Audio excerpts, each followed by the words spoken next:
Hi, I'm Devam Shrivastava, and I'll be presenting my experiment 1 charge tape lab. So some key concepts of the lab are Coulomb's law, which describes the electric force between two particles, force and gravity, which is just the force created by electric field and the force of gravity combined, electric fields, which is the force field created by a charged particle, and superposition, which takes into account the regarded effect a particle's field has on another particle. Point versus line charges. Point charges are pretty much just the charge located at a certain point, while line charge takes into account various different points across a certain line. The purpose of this lab is to create an understanding in the concept of charges with real-life objects and to become familiar with the excess charges on everyday appliances such as tape. To get more into the setup of the lab, we had to create 2 U-tapes. To create a U-tape, you have you have 2 tapes, one which acts as a base across the surface, and one tape which goes on top of the base tape, and you knuckle it down. And then you quickly remove the U-tape from the top and then hang it from the surface. And you repeat to create 2 tapes. To test that your tape works, you see if it's attracted to your finger, as seen on the left. As you get it closer, because the fingernail has the opposite charge to that of a U-tape, they will attract. However, when you bring the 2 U-tapes together, they repel, creating the instance that is shown in the figure on the very bottom. If you put like one tape underneath the second tape, then the tape on top should repel a bit and go a little bit in the air. And I just had a couple results as shown. So I had to calculate the distance between the 2 tapes and the mass of tape B.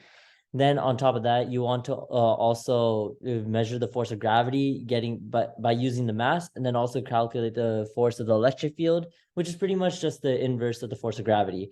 After getting these values, you can calculate the charge on tape B, and then also calculate the number of electrons and the ratio between the number of electrons and the atoms in tape B.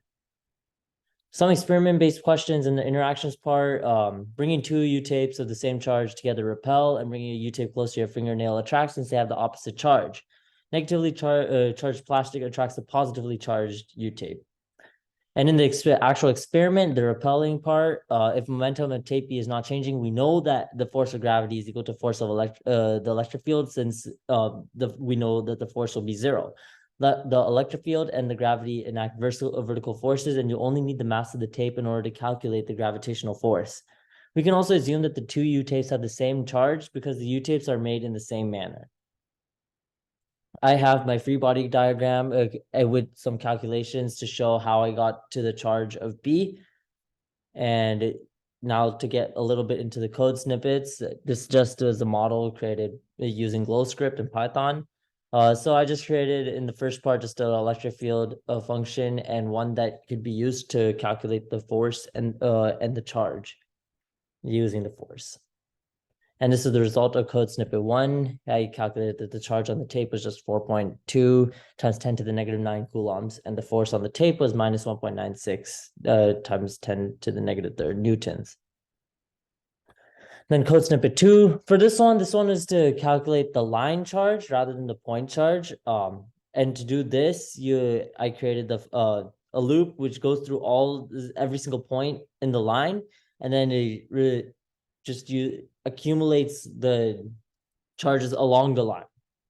Because of this, we have a relatively higher electric force magnitude, yet have the same magnitude of gravitational force. And we know that the electric force has to be this same, if not close to the magnitude of the gravitational force, since after the tape repels, it's held in the position, so we know that the force is 0. The sum of the forces is 0. Some possible errors that could be in this lab is that some types of tape don't tend to create as much of a positive charge as other types of tape, and also weigh more than others.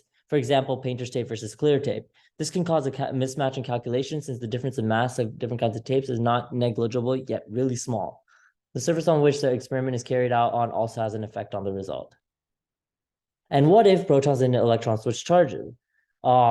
It wouldn't really be possible to visually tell the difference, although the number of electrons calculated would be the number of protons in the line charge. The difference between point charge and line charge modeling is that point charge takes into care only one point and creates the electric field around that one point. Line charge models take into care of all the points within within the object that is being measured. For the tape scenario, the line charges model would make more sense since there would be a line of electrons around the surface of the sticky side of the tape. Thank you so much, and I hope my lab made. I hope you enjoyed my lab.